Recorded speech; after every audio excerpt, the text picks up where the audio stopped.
Well, the history of the labor movement is fascinating and I think often not fully understood. So joining us now is Kim Kelly. She's a labor reporter and author of Fight Like Hell, The Untold History of American Labor. Kim, thank you so much for joining us. Thanks for having me. I'm always excited to talk about labor. Yeah, of course. Well, the title of your book says it all, The Untold History of American Labor. If you could just start off by explaining, why you think it is that so much of this history goes without being told, that would be fantastic. Sure. And obviously, I have to say that academics, historians, archivists, they've been digging up these stories and preserving them for way longer than I've been alive. But it's not always that accessible to just regular rank and file workers with no connection to academia who don't necessarily know where to look to be able to find these stories. And you're not going to necessarily hear about it in high school. You're not going to hear about it in college unless you're actively trying to research working class history. It's kind of been buried just because the powers that be aren't necessarily interested in working people knowing just how powerful we are and how powerful we've always been. So what I wanted to do with Fight Like Hell was bring together all these different stories and all these different characters and show that, like, not only have we always been powerful, we've always been diverse and multiracial, multigender, multigenerational. Like, labor has never been a monolith. And it couldn't be more true today, and it couldn't be more true back in the 1900s and early 20th century. Did anything change about your understanding of labor or labor history in researching this book? There are a lot of interesting surprises, even for a big labor nerd like me. The one chapter that I was really excited to dig into, and the one where I probably learned the most, is the chapter about disabled workers, where I kind of investigate the intersections between the disability rights movement and the labor movement, because I think they're often presented as kind of separate entities. They're kind of siloed. And meanwhile, they've always been intersected because disabled workers have always been a part of the labor movement, whether they showed up that way like I do, or they became disabled as a result of their jobs.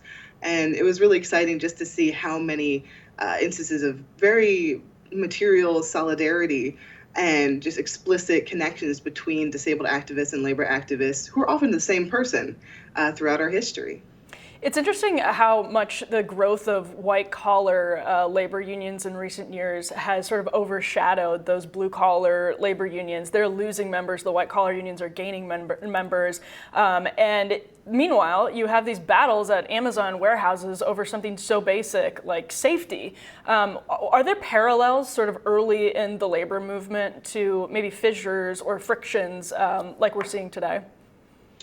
There are a lot of different examples that I could point to. You'll have to go through the book to find them, right? But I guess I would concentrate on the more positive aspect, right? Like when we talk about the Amazon labor union, the successes they've had, that's not new. They're using very old tactics, pretty simple tactics, the kind of tactics that we saw the IWW pulling out in the early 1900s, or that we saw in, I love this example, the 1946 sugar strike in Hawaii, which involved a group of workers from a bunch of different countries. There are Filipino workers, Chinese, Japanese, Korean, Puerto Rican, all of these different workers laboring away in the sugarcane plantations of Hawaii that were owned and ruled over by white guys in the mainland. And they had this really successful strike in 1946 because they came together, and just like the folks are doing in Amazon, they shared food, they shared cultures, they made sure that there were translators and folks that spoke all sorts of different languages in the meeting, so people felt heard and understood on that human level. They're able to bridge those divides and realize, we're stronger together, there's more of us than there are of them. They're trying to keep us apart because they want to keep us weak.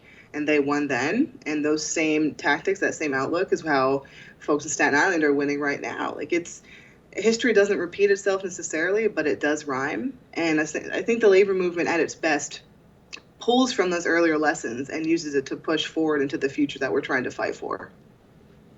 And in a recent segment, I talked about the relationship between the labor movement and the state, and by the state, I basically mean the federal government, but state governments as well. And that often is the variable that shifts whether or not a particular drive or a particular sector is successfully organized or not. In the case of like the Amazon warehouse in Staten Island, the Biden administration, the NLRB, had struck a settlement with Amazon that forced Amazon to allow workers to organize in the break room and just off the facility, and then enabled them to then do the organizing work that made them successful. In other words, it wasn't that the NLRB, organized the warehouse, did the work for them, but it got Amazon kind of out of their way. What did you find on that relationship between the state and labor organizers and labor movement throughout the history that you cover in this book? Sure. Sometimes the state has been a help. I mean, shout out to the New Deal and Francis Perkins back in the 30s, but it's often been a hindrance too. Even just in terms of state power and state agents, think about the Battle of Blair Mountain when we had coal miners fighting for a union against the state, the largest armed uprising in American history that a lot of folks don't know about, that history is actively repressed. And there's a lot of cases there are a lot of cases of police brutality and police working as strike breakers and blacklegs and actively trying to bust strikes, federal troops being sent in to bust strikes and to bust up workers. Like, there's a very long, dark history of that. And so whenever you see the state being useful, and whether it's by funding and allocating more workers to the NLRB or being vocally pro-union in name if not deed, that's great. That's a big help. That has been helpful before. It'll continue to be helpful. Hopefully we're at a point in this administration, this point in time where they're actively going to put their money where their mouth is and help the NLRB stay strong and help go after these union busters and actually do something to help people instead of just giving stump speeches about it.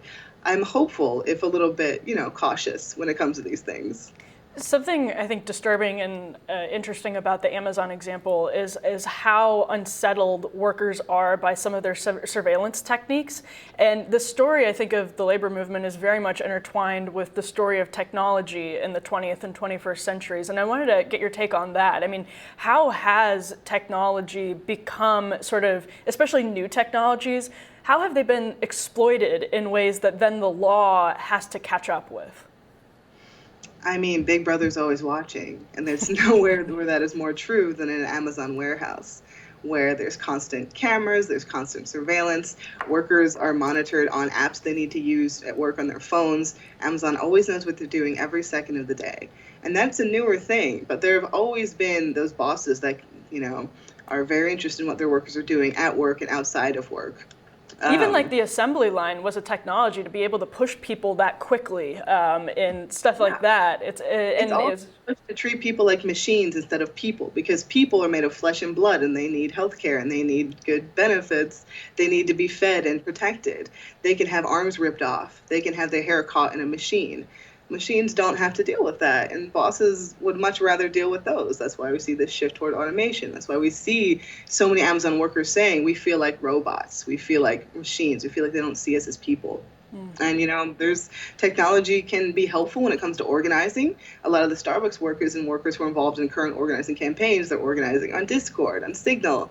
I feel like people are getting in touch on Twitter. Digital media has been really helpful in that case. But it also means the boss can always see what you're doing. And if you don't want him to know what you're up to, that's a problem. We've kind of had to become more creative and try and stay one step ahead of the boss throughout history, right? But right now, when technology is so ingrained in our normal everyday lives, you can't say union in an Amazon internal chat anymore. Okay, we have to organize around that now. It's just sometimes extra layers of BS that workers shouldn't have to think about while they're doing the very difficult work of organizing a union. Kim Kelly, thank you so much for your time. Thank you for having me. Of course. We will have more Rising for you right after this.